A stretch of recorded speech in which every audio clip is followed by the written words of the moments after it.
Bonjour. Là où la poésie est une peinture parlante, la peinture est une poésie muette, disait un auteur anonyme.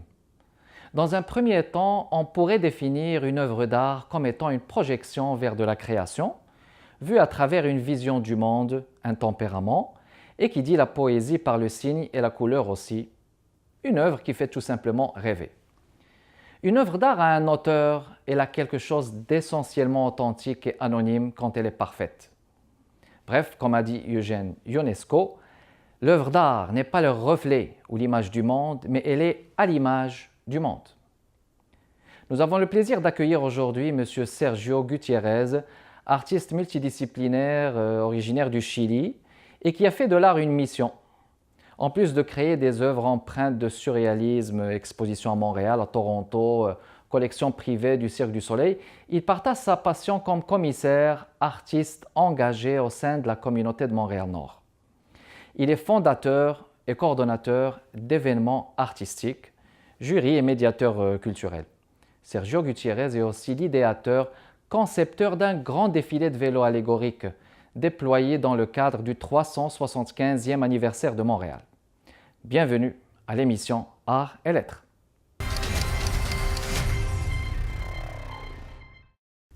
Alors Sergio Gutiérrez, bienvenue parmi nous à l'émission Art et Lettres. Vos outils sont variés, vos outils d'intervention, votre approche artistique, l'art numérique, la sculpture, les arts visuels. C'est quoi vos sujets de création en général? Il y a quelque chose que j'adore, c'est la médiation culturelle, c'est-à-dire intégrer les citoyens dans mes créations et les faire participer d'une façon ou l'autre. Ça me permet d'aider à faire comprendre un peu plus c'est quoi les arts visuels et démocratiser l'art. Démocratiser l'art, tout à fait. Et une meilleure compréhension de la part des citoyens par rapport à notre démarche artistique. Alors, il y a beaucoup d'informations qu'on peut passer si on donne la possibilité aux citoyens de participer à certaines étapes de la création. Alors, est-ce que vous trouvez que la médiation culturelle est très présente et on peut l'appliquer dans tous les domaines de la culture? À mon avis, oui. Et à mon avis, comme artiste, on a intérêt à rapprocher le monde de ce qu'on fait. Vous savez, c'est très, très intime notre expression artistique, alors on a intérêt vraiment à le partager avec les citoyens.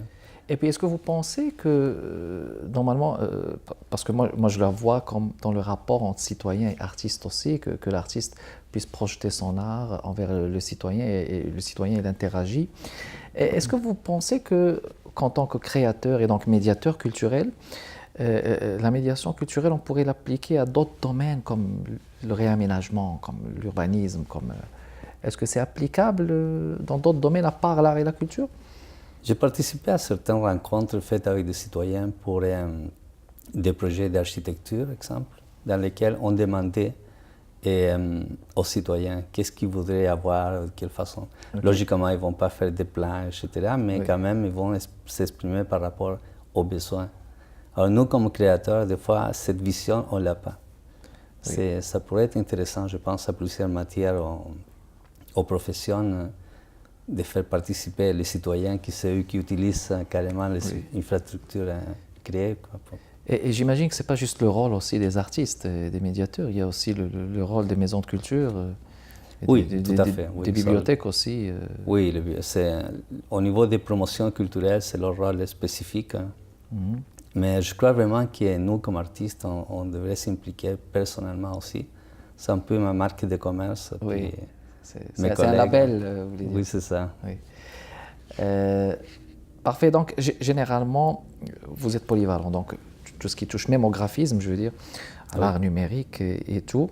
Et vous êtes aussi donc actif, très impliqué à Montréal-Nord, très impliqué au niveau d'un regroupement d'artistes visuels à Montréal-Nord. Il y a une question qui est aussi sensible, c'est la place des arts visuels dans la société, surtout dans une société de consommation. Vous, Sergio, comment est-ce que vous voyez cette place au sein de notre société? Je crois que quand j'ai commencé comme tous les artistes, mettons, avec l'idée de vouloir vendre mes œuvres. C'est un peu le processus normal que tous les artistes font. ou la plupart en art visuel, c'est créer et ensuite chercher un lieu de promotion, puis vendre leurs œuvres. Finalement, j'ai compris que ce n'est pas si important que ça. C'est pas si important, Non. d'accord. L'important, c'est toute la relation créée dans le processus artistique, dans le processus de création, tous les contacts, toutes les personnes qu'on connaît, et des professionnels, des citoyens, tout ça, ça nous nourrit comme artistes. Tout à fait. Ça enrichit. Ah, ça enrichit, exactement, oui. Ça enrichit, d'accord. Donc, le fait de vendre une œuvre d'art, c'est comme discréditant, hein, si on peut le dire comme ça. Je travaille avec beaucoup d'artistes, oui. mettons que c'est comme partagé. Il y en a certains qui ne comprennent pas ma position, mais personnellement, je considère que c'est comme l'étape ultime. Et logiquement, il y a comme un processus tout à fait logique. C'est-à-dire, si on est en contact avec les citoyens, on fait une démarche, on se fait connaître. Ça veut dire qu'on a une visibilité. Ça veut dire qu'à la fin, si on fait une exposition, on va en avoir beaucoup de clients, beaucoup de monde qui vont venir acheter nos œuvres. Exactement. Oui. Et aussi, il y a l'acheteur. Oui. Est-ce que l'acheteur existe à votre avis? Donc, lorsque vous faites par exemple vos manifestations, je me rappelle d'une belle manifestation culturelle faite à Fleury, sur la rue Fleury. Oui. Pensez-vous qu'il y a de l'affluence et des acheteurs potentiels qui donnent de la valeur à ce qui se fait, à ce que font ces artistes visuels? Et il existe plusieurs niveaux, niveau de vente, Il y a les arts visuels qui sont très intellectualisés, que c'est quasiment inaccessible à tous les citoyens ou les citoyens moyens. Et il y a aussi des galeries ou des collectifs, des artistes, qui rendent l'art un peu plus accessible aux citoyens. Alors c'est là qu'on peut retrouver des acheteurs. Oui. On a les fameux coups de cœur. Oui, coups de cœur, oui. Le monde se demande pourquoi il tombe en amour avec une œuvre. Oui. Il achète, il découvre jamais probablement pourquoi est-ce qu'il l'a acheté. Pourquoi? Mais c'est peut-être un coup de foudre, hein, c'est ça. quand vous dites un coup de cœur. Mais les collectifs, alors, ils ont un rôle à ce moment-là. C'est crédible de faire plus des collectifs, de joindre les efforts pour pouvoir projeter son œuvre que de le faire de manière solitaire. Alors. Moi, je suis convaincu. Nous, on s'est donné comme au début, notre démarche, c'était d'aller chercher chaque artiste qui travaillait tout seul dans une sous-sol, oui, pour un atelier, pour l'attirer. Puis, cet échange, nous, on s'enrichit entre artistes et la transmission des connaissances, ça fait plus facilement vers les citoyens. Exact. Il faut dire qu'une galerie d'art, exemple, c'est très intimidant. Oui, c'est très intimidant. Mais à ce moment-là, est-ce que vous avez des partenaires qui vous soutiennent pour ces collectifs, peut-être au niveau de Montréal-Nord ou au niveau du Montréal métropolitain en général? Pour notre collectif, qu'il faut le dire, c'est les artistes en art visuel du nord de Montréal. Nous, on est fiers d'être autonomes. Et on a la collaboration de la municipalité, du gouvernement, pour réaliser différentes activités. Très bien. Mais dans le fonctionnement, précisément, nous, on reste autonome. Donc vous restez dans l'autonomie, et je pense que tout de même rester dans l'autonomie, ça donne quand même une envergure à la créativité, plus d'élan, plus de liberté. Alors on va faire une pause, si vous le voulez bien, et on vous revient, mesdames et messieurs, dans les prochaines minutes. Restez parmi nous. De retour parmi vous, mesdames et messieurs, dans le cadre de l'émission Arts et Lettres, avec notre invité Sergio Gutiérrez. Alors, on va parler de Montréal-Nord, puisque vos activités, vos implications, j'imagine bien qu'elles sont d'abord sur Montréal-Nord, à part dans les autres, dans le reste de Montréal. Vous êtes très impliqué, très apprécié même, je dirais, dans tout ce que vous entreprenez. Quel est votre sentiment sur la vitalité culturelle à Montréal-Nord? Comment est-ce que, je ne vais pas dire comment est-ce que vous l'évaluez, mais quel est votre sentiment à ce niveau? Des fois, j'essaie d'être de l'autre côté du miroir, puis je pense que c'est très difficile de travailler avec un passionné. Okay. Alors, je suis entouré de collègues, qu'on est tous passionnés. Des fois, on a l'impression que tout va trop lentement à notre goût. On voudrait faire plein de grandes choses, aller plus rapidement. Ce n'est pas une critique que je fais à Montréal-Nord, comme ça, on les trouve un peu partout. Mais Montréal-Nord, il pourrait rapidement se faire connaître par une vitalité artistique. Il y a une force là-dedans. J'ai l'impression personnellement qu'on ne se vante pas assez de tous les grands événements ou des événements qui sont originaux.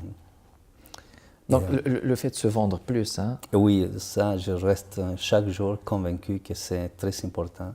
On ne le fait pas assez. Et je ne parle pas de communication parce qu'il y a toujours des éléments différents de communication, mais c'est le fait de se vanter. Oui. J'étudiais à l'école des beaux-arts où est-ce que notre professeur il nous disait tout le temps un artiste il se doit d'être humble. Oui. Et logiquement, lui, il n'imagine pas où est-ce que je suis rendu. Mais quand on dirige un collectif des artistes, il faut être humble, mais en même temps avoir une force pour pousser les choses et faire avancer les choses. Alors, mais justement, peut-être comparativement à d'autres arrondissements, il y a des choses qui se font, mais je connais des gens aussi qui revendiquent, qui ont le sens de la revendication. Ils veulent que ça soit beaucoup plus, peut-être pour pouvoir se comparer. Bon, il y a le Festival des Arts, il y a de magnifiques choses qui se font au Festival des Arts. On a de magnifiques élus qui reçoivent, qui sont très accueillants.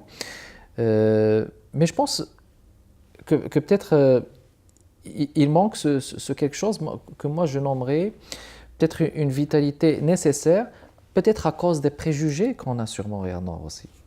Oui, c'est chaque fois que je prononce le mot Montréal-Nord, quand je suis ailleurs, à centre-ville, dans une rencontre, tout le monde se tourne la tête pour voir comment ça fait qu'on fait l'art à Montréal-Nord. Oui. Alors c'est très dur à ce niveau-là. Et voilà pourquoi on a intérêt à se vanter, pour faire connaître tous les acquis qu'on a fait ici à Montréal. Un exemple, on a une galerie d'art. Et on ne parle pas très souvent d'une galerie d'art qui est à Montréal-Nord. Et on a les symposiums d'art qu'on fait le mois d'août. Une galerie, un symposium, c'est très important. Un symposium, c'est toujours relié à un territoire. Alors, il y a 2 symposiums qui se font à Montréal seulement.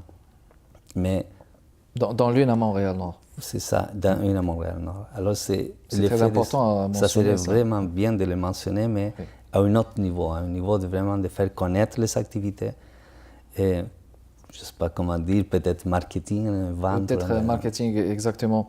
Alors, là peut-être par rapport à vos engagements au niveau des arts visuels, peut-être il y a aussi un magnifique projet que vous avez abordé, entamé dernièrement dans le cadre des 375e, celui du grand défilé des vélos allégoriques. J'aime bien le titre des vélos allégoriques, mais là on restera en couleur parce que quand je parle de vélo, moi j'ai déjà dans l'esprit les tuniques jaunes des sportifs qui conduisent un vélo. Là vous êtes resté dans les arts visuels. J'aime bien ce point commun dans les couleurs. Mais là, qu'est-ce qui vous a poussé à penser au vélo alors que vous êtes dans les arts visuels normalement? Oui, c'est ça. Et le monde il pense que je suis un amateur de vélo. Ben oui, voilà. Et ce n'est pas le cas. J'aime ça comme tout le monde de faire du vélo, mais je ne suis pas vraiment un amateur de vélo. Mais je travaillais pour le festival Juste pour rire quelques années avec une grande artiste, Danielle Roy, que c'était elle qui organisait ça.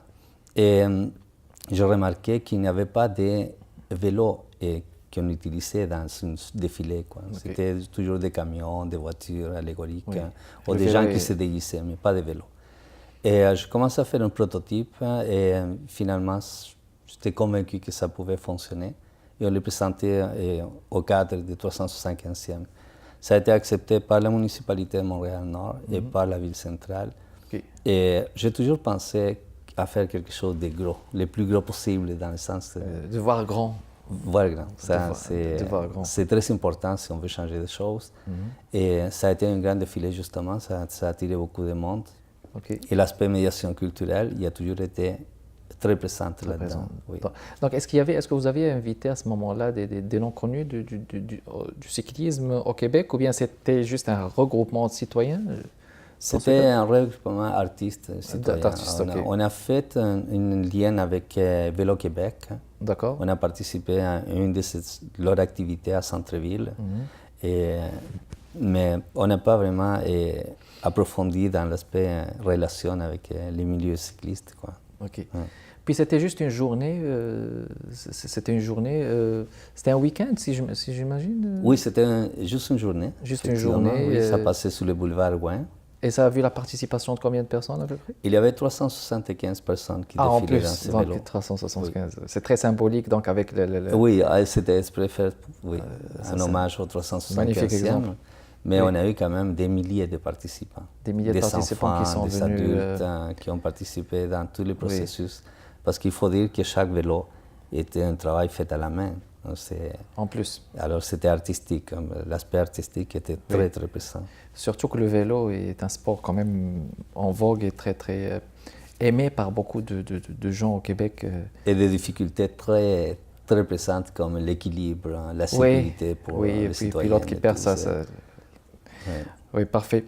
Excellent. Alors, on va faire une pause, mesdames et messieurs. On vous revient dans les prochaines minutes. Alors, on est de retour, mesdames et messieurs, dans le cadre de l'émission Arts et Lettres avec notre invité Sergio Gutiérrez.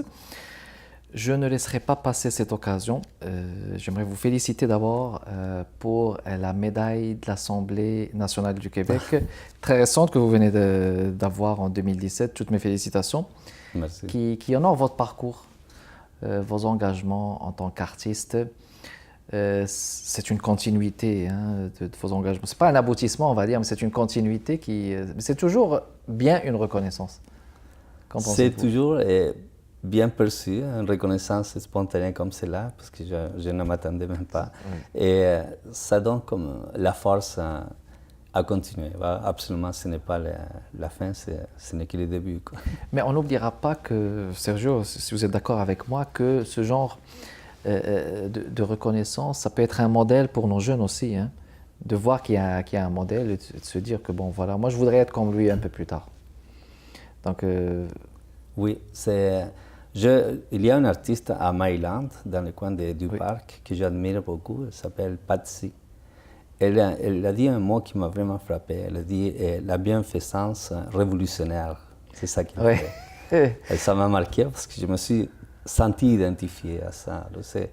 On ne court pas après la reconnaissance, mais on est passionné, on travaille, puis on avance. Mais je pense que la passion finit par gagner finalement. Absolument. Exactement, exactement.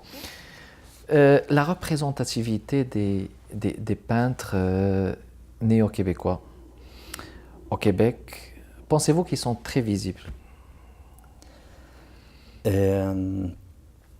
Non, je ne pense pas que ce soit le cas. J'ai assisté justement à une réunion la semaine passée. Le sujet, effectivement, c'était la diversité. Oui. Et je pense qu'une des problématiques, c'est justement de se faire connaître. Les artistes qui viennent d'ailleurs, on a doublement ces problématiques comparé aux artistes québécois.